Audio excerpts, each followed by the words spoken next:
নমস্কাৰ আজি 15 সেপ্টেম্বৰ অসমৰ লগতে ভাৰতৰ বিভিন্ন প্ৰান্তৰ পৰা খন্দিয়াৰ কেইবাটাও খবৰ একেলগে যুগুতোৱা হৈছে এই মুহূৰ্তত জনাই আছো গুৰুত্বপূৰ্ণ খবৰ মুখ্যমন্ত্ৰী অতি শীঘ্ৰেই পদত্যাগ কৰিব মাত্ৰ কেইটামান ঘণ্টা আৰু তাৰ পিছতে পদত্যাগ কৰিব মুখ্যমন্ত্ৰী গৰাকীয়ে আমি জনাই আছো গুৰুত্বপূৰ্ণ খবৰ মুখ্যমন্ত্ৰীৰ পদত্যাগ কৰিব অৰবিন্দ কেজৰিৱালে দিল্লীৰ মুখ্যমন্ত্ৰী অৰবিন্দ কেজৰিৱালে পদত্যাগ কৰিব এটা ডাঙৰ খবৰ এই মুহূৰ্তত জনোৱাৰ চেষ্টা কৰিছো কেজৰিৱালৰ ডাঙৰ সিদ্ধান্ত এবাৰ দুটা দিনৰ পাছতেই পদত্যাগ কৰিব দিল্লীৰ মুখ্যমন্ত্ৰী অৰবিন্দ কেজৰিৱালে জনতাক উদ্দেশ্য কৰি এই ঘোষণা কৰিছে আম আদমি পাৰ্টিৰ নেতাগৰাকীয়ে পদত্যাগ কৰাৰ কথা ইতিমধ্যে ঘোষণা কৰিছে পৰৱৰ্তী খবৰ ৰাজকোষৰ তলি উদং কৰিছে এইখন চৰকাৰে ডেম কেয়াৰ হৈ পৰিছে এইখন চৰকাৰ এই মুহূৰ্তত জনাই আছো গুৰুত্বপূৰ্ণ খবৰ ৰাজকোষৰ তলি উদং কৰিছে চৰকাৰে 17 সেপ্টেম্বৰত হিমন্ত বিশ্ব শৰ্মা চৰকাৰে পুনৰ ল'ব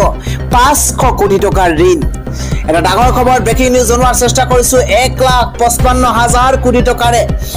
ধাৰুৱা হৈ পৰিছে ৰাজ্য চৰকাৰ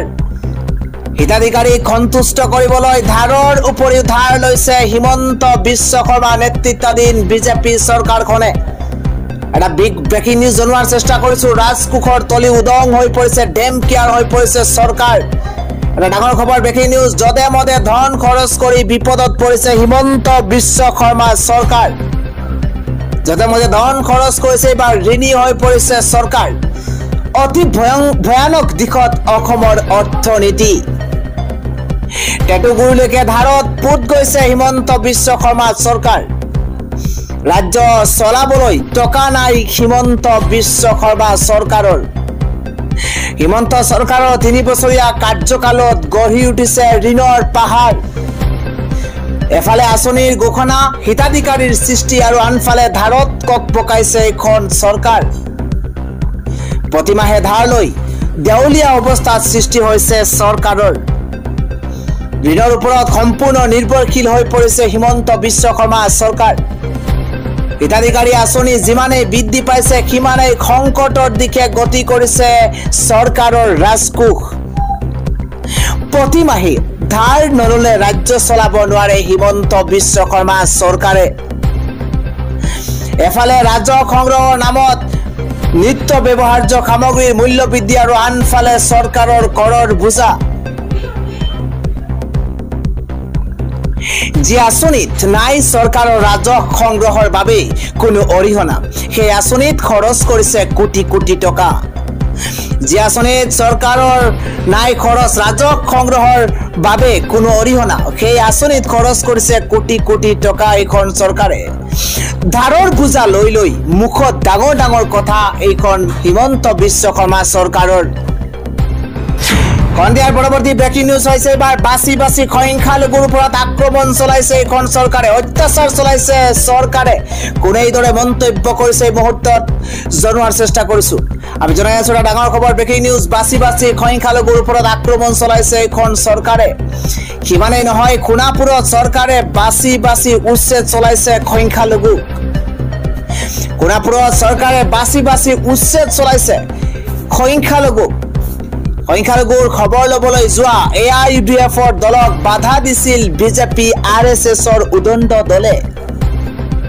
সংখ্যালঘুৰ খবৰ লবলৈ যোৱা AIUDFৰ দলক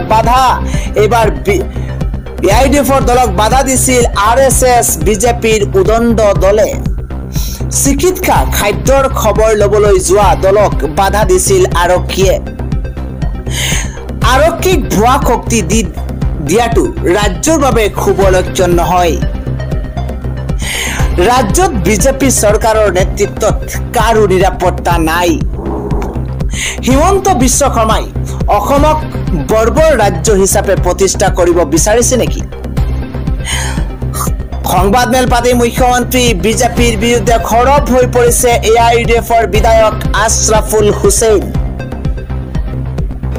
ৰাজ্যবাসীৰ কাৰণে আৰু এটা গুৰুত্বপূৰ্ণ ডাঙৰ খবৰ হৈছে এবাৰ ভয়ংকৰ এক পথ দুৰ্ঘটনা আজি সংঘটিত হৈছে যি ভয়ংকৰ পথ দুৰ্ঘটনাতে 100 গৰাকীকৈ লোকৰ কৰুণ মৃত্যু হৈছে এই মুহূৰ্ততে ডাঙৰ খবৰ জনোৱাৰ চেষ্টা কৰিছো পুনৰ ভয়ংকৰ এক পথ দুৰ্ঘটনা ৰাজ্যত সংঘটিত হৈছে আৰু তীব্ৰবেগী ডাম্পাৰৰ খুন্দাত থিতাতে 6 গৰাকীকৈ লোকৰ মৃত্যু হৈছে তীব্ৰবেগী ডাম্পাৰৰ খুন্দাত থিতাতে নিহত 6 গৰাকীকৈ লোক চাৰিচকীয়া বাহনৰ সন্মুখ ভাগত তীব্ৰ বেগত খুন্দা মাৰিছে ডাম্পাৰখনে আৰু তাৰ পিছতে থিতাতে 6 গৰাকীকৈ লোকে প্ৰাণ হেৰুৱাইছে জয়পুৰ ৰাষ্ট্ৰীয় ঘাইপথত সংঘটিত হৈছে এই কৰুণ আৰু ভয়ংকৰ দুৰ্ঘটনা আন এটা গুৰুত্বপূৰ্ণ খবৰ হৈছে উচ্চস্থলীত উপস্থিত হৈ শৃংখল চলিহাই যি মন্তব্য কৰিছে সংখ্যালঘুক টাৰ্গেট কৰি যি মন্তব্য কৰিছে তাৰ পিছতে খৰপত্ৰে এতিয়া প্ৰতিক্ৰিয়া আৰম্ভ হৈছে কোন হয় শৃংখল চলিহা অসমৰ সংখ্যালঘু ইমান দুৰ্বল নহয় পৰিস্থিতি ভয়াৱহ হলে দায়ী হ'ব এই শৃংখল চলিহা এটা ব্ৰেকিং নিউজ ডাঙৰ খবৰ সংখ্যালঘুক অপমান কৰি থাকিলে সহ্য কৰা নহব অসমৰ সংখ্যালঘুক দুৰ্বল বুলি ভাবি ভুল নকৰিব অসমৰ সংখ্যালঘুক দুৰ্বল নহয় ইয়া ভুল নকৰিব অসমৰ মিয়া মুছলমান শৃংখল চলিহাৰ মতে উঠা বহা নকৰে অসমৰ মুছলমান অসমৰ মিয়া শৃংখল চলিহাৰ মতে উঠা বহা নকৰে অসমৰ মিয়া মুছলমান কেতিয়াও এইদৰে নহয় বাৰে বাৰে আক্ৰমণ কৰিলে প্ৰত্যাক্ৰমণ কৰিবলৈ আমি বাধ্য হ'ম সংখ্যালঘুক শান্তিৰে জীয়াই থাকিবলৈ নিদিলে হ'ব ভয়ংকৰ পৰিস্থিতি প্ৰশাসন থকা সত্ত্বেও কেনেকৈ হাতত বন্দুক লম বুলি ক'ব পাৰে শৃংখল চলিহাই শীঘ্ৰে গ্ৰেপ্তাৰ কৰক শৃংখল চলিহাক শীঘ্ৰে গ্ৰেপ্তাৰ কৰাৰ হুংকাৰ প্ৰদান কৰা হৈছে অসমৰ পৰিস্থিতি ভয়াৱহ হ'লে দায়ী হ'ব শৃংখল চলিহা অসমৰ পৰিস্থিতি যদি ভয়াৱহ হয় তেন্তে ইয়াৰ বাবে সম্পূৰ্ণ দায়ী হ'ব শৃংখল চলিহা শৃংখল চলিহাৰ লগতে চৰকাৰক হুংকাৰ এবাৰ সংখ্যালঘু সংগ্ৰাম পৰিষদৰ আন এক গুৰুত্বপূৰ্ণ খবৰ হৈছে আজি এডিআৰই পৰীক্ষা অনুষ্ঠিত হৈ গৈছে পৰীক্ষা শেষ হোৱাৰ পিছতো দীৰ্ঘ সময় ধৰি খুলি দিয়া নাই গেট আৰু তাৰ পিছতে এটা পৰীক্ষা কেন্দ্ৰত এক উত্তপ্ত পৰিস্থিতিৰ সূচনা হৈছে এটা ব্ৰেকিং নিউজ ডাঙৰ খবৰ আজি আছিল তৃতীয় বৰ্গৰ পৰীক্ষা এডিআৰই তৃতীয় বৰ্গৰ পৰীক্ষা আজি অনুষ্ঠিত হৈছে আৰু পৰীক্ষা কেন্দ্ৰত এক উত্তপ্ত পৰিস্থিতিৰ সূচনা হৈছে জনাই আছো ডাঙৰ খবৰ ব্ৰেকিং নিউজ পৰীক্ষা শেষ হোৱাৰ পাছতো গেট খুলি নিদিয়াক লৈ উত্তপ্ত পৰিস্থিতিৰ সূচনা হৈছে এটা কেন্দ্ৰত ৰাতিপুৱাৰে পৰা বাহিৰত ৰৈ আছিল অভিভাৱক কেঁচুৱা কোলাত লৈ পৰীক্ষা দিবলৈ আহিছিল বহু পৰীক্ষাৰ্থী আৰু স্বামীৰ হাতত কেঁচুৱা গতাই প্ৰৱেশ কৰিছিল পৰীক্ষা গৃহত আৰু তাৰ পিছতেই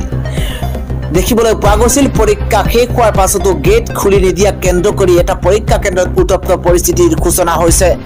পৰৱৰ্তী ব্ৰেকিং নিউজ হৈছে এবাৰ মোল্লা ইমামে লৈছে ডাঙৰ সিদ্ধান্ত ড্ৰাগছ অপকৰ্মৰ বিৰুদ্ধে অভিযান চলাব মুছলমান সমাজে